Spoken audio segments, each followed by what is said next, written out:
Olá, vamos continuar nossas aulas a respeito da teoria de conjuntos, né? E hoje a gente vai fazer, à medida assim que a teoria, a gente vai pensando de uma forma no conceito da teoria de conjuntos, novos elementos vão aparecendo, novas situações vão sendo questionadas, né? E hoje nós vamos discutir alguns pontos que eu considero como sendo interessantes, assim, tanto do ponto de vista matemático quanto do ponto de vista filosófico da teoria, né? Em que elas eu destaco a teoria, a igualdade de conjuntos, né? Bem, o que vem a ser a igualdade de conjuntos, né? Bem, o próprio termo diz, a igualdade de conjuntos é quando são dois conjuntos são iguais. No entanto, essa questão da igualdade é uma coisa que a gente tem que olhar de uma forma com outros olhos, posso dizer assim, né? Por exemplo, assim, o que eu quero dizer é o seguinte: você pode ter coisas iguais escritas de formas diferentes, né? E é nesse sentido que eu vou apresentar para vocês agora dois conjuntos que são iguais, mas que são escritos de formas diferentes. Tá legal? Por exemplo, ó, nesse caso eu escrevi o conjunto A, descrito assim como sendo os números naturais pares. E o conjunto B eu escrevi como 0, 2, 4, 6 e assim continua. Ou seja, são duas formas diferentes de escrever o mesmo conjunto, mas são o mesmo conjunto. Então, dessa forma, a gente pode dizer que A é igual a B. Caso contrário, A seria diferente de B, né? Bem, então o que eu quero dizer com isso é que existem pelo menos assim duas formas diferentes de você descrever o mesmo conjunto, né? Então, nessa perspectiva, o que acontece? Bem, nós colocamos lá, quando nós trouxemos a questão das propriedades, então quando a gente coloca uma propriedade, nós podemos reescrever um conjunto como sendo por meio de uma propriedade. E ao mesmo tempo a gente pode escrever o conjunto de uma forma descrita mesmo, como ali no caso o conjunto B, 0, 2, 4, 6, aí continua, né? Então, ambos são o mesmo conjunto. Então, o interessante aqui nesse caso é dizer assim que ambos os conjuntos são o mesmo conjunto descritos de formas diferentes. Se eles são o mesmo conjunto, eu posso dizer que eles são iguais. Bem, continuando, agora eu vou apresentar para vocês três conjuntos que são intrigantes, assim, por assim dizer, né? Que é o conjunto vazio, o conjunto unitário e o conjunto universo, né? Bem, antes de eu explicar um pouco sobre esses conjuntos, eu quero deixar uma situação clara para vocês no seguinte sentido, né? Às vezes, como a forma como é ensinado, como é colocado na escola, no ensino fundamental e médio e na universidade, não é a mesma forma como as coisas foram construídas, né? Vou dizer esse termo, né? Historicamente falando, né?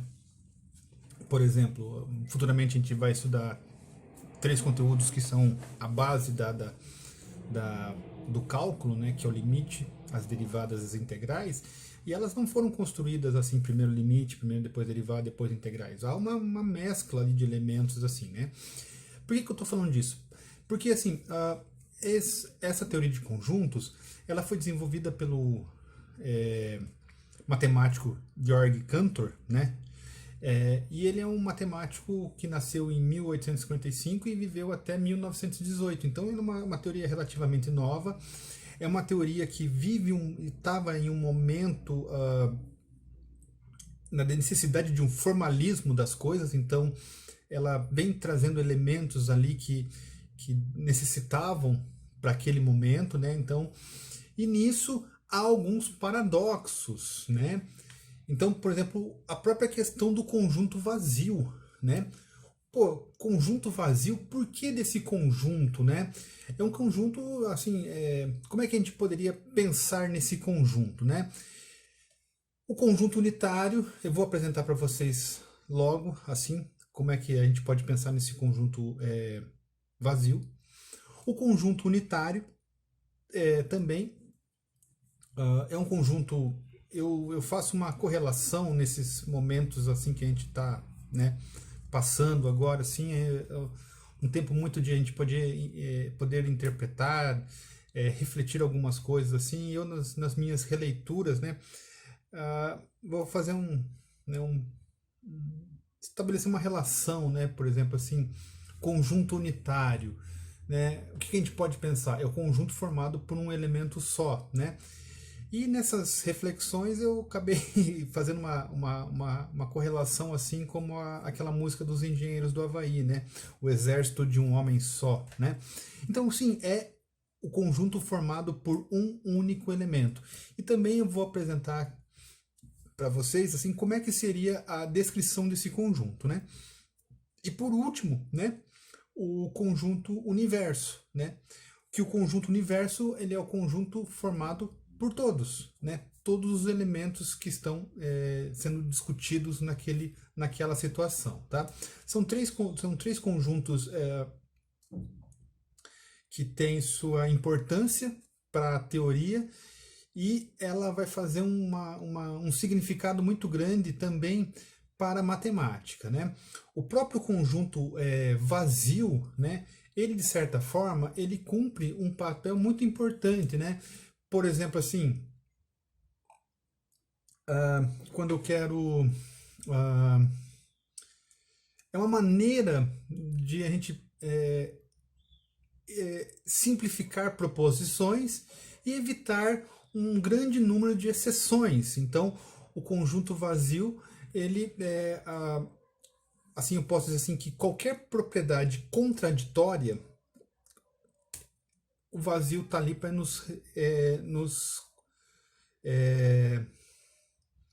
o vazio está ali para nos ajudar nesse momento, né? Então eu vou apresentar para vocês agora como é que a gente poderia pensar nesses conjuntos e como é que essas são as relações paradoxais, né? Principalmente com o conjunto vazio, né? E vamos ver e se tiverem alguma dúvida, né, posteriormente ou até mesmo pelo ambiente virtual, vocês podem entrar em contato para a gente poder tirar essas dúvidas, tá legal? Então vamos lá. Olha lá, percebam lá que eu coloquei uma propriedade P, né? Tal que essa propriedade P eu coloco que x é diferente de x. Então, nós temos um conjunto em que os objetos x tais que x são diferentes de x, né? Então, esse é um dos paradoxos que eu comentei com vocês, né? Que pode acontecer, né? E nesse sentido, é a representação de um conjunto vazio, porque como é que um elemento pode ser diferente dele mesmo, né? Então, é um conjunto vazio, sua notação é essa daqui, né? Ele como eu já disse também, ele tem uma função útil de simplificar proposições, evitando mencionar exceções. Então, quando tem uma propriedade contraditória, nós utilizamos o conjunto vazio, tá? Então, é um conjunto. O conjunto vazio é um conjunto muito importante para a matemática, assim. O outro conjunto é o conjunto unitário, né?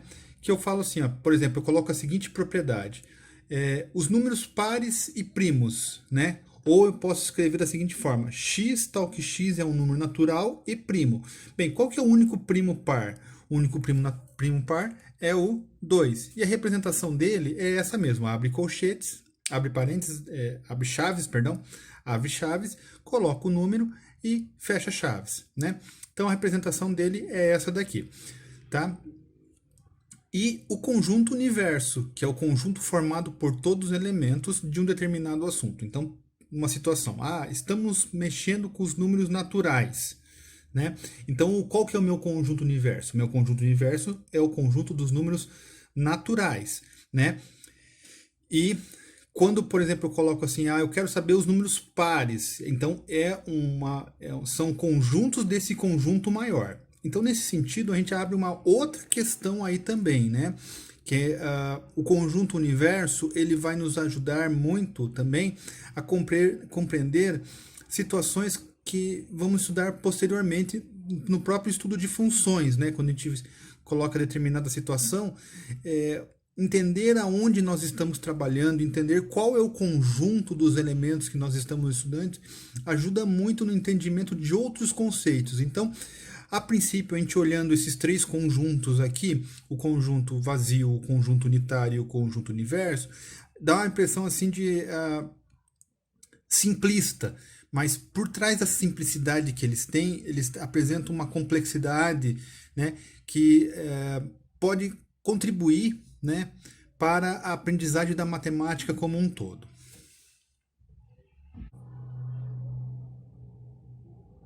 Bem, essa foi mais uma videoaula, né, nesse momento que a gente está passando aí. Eu espero que vocês tenham entendido os conteúdos que eu quis passar para vocês, né, que é a igualdade de conjuntos, conjunto vazio, conjunto unitário e conjunto universo, né. Se vocês gostaram, né, compartilhe com os colegas aí de vocês, tá bom? E para aqueles que não têm acesso, e a gente também vai colocar algumas atividades no ambiente virtual para algumas atividades para vocês, tá bom? Feito, até a próxima.